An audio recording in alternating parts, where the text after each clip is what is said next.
গত সন্ধ্যায় পূর্ব মেদিনীপুরের নন্দকুমার ব্লকের অন্তর্গত বহিজবেড়িয়া গ্রামে তমলুক লোকসভার বিজেপির প্রার্থী অভিজিৎ গঙ্গোপাধ্যায় প্রচারে এসেছিলেন। এদিন এই গ্রামে বিজেপির সংকল্প সভার আয়োজন করা হয়। এদিন মুখ্য বক্তা হিসেবে উপস্থিত ছিলেন অভিজিৎ মুখোপাধ্যায়। এদিনের এই সভায় প্রথম থেকেই আক্রমণাত্মক ছিলেন অভিজিৎ বাবু। তিনি জেতার ব্যাপারে যেমন একদিকে আশাবাদী, অন্যদিকে তিনি জানান এই লোকসভা নির্বাচনের পর বিজেপির ব্যাপক সাফল্য ঘটবে এবং আবারও বিধানসভা নির্বাচনের প্রয়োজন হয়ে পড়বে এবং সেক্ষেত্রে সাধারণ মানুষ আবার বিজেপিকেই ভরসা করবে। পাশাপাশি এদিনের সবার থেকে তিনি বলেন, তিনি বিশেষ মাধ্যম থেকে খবর পেয়েছেন আন্দোলনরত তমলুকের কিছু চাকরি প্রার্থীরা তার বাড়ির উপর ও শুভেন্দু অধিকারীর বাড়ির উপর আক্রমণ করতে পারে ও বলে তিনি আশঙ্কা প্রকাশ করেন।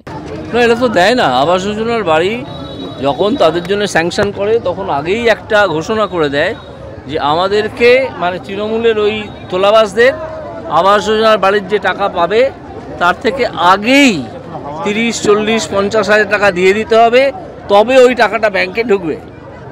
এটা দেব তো কলকাতায় সিনেমা টিনেমা করেন, তিনি এই খবর হয়তো জানেন না, তাই গ্রামবাসীরা এই ক্ষোভ জানিয়েছেন এবং এটা সঙ্গত, এই ঘটনা ঘটে।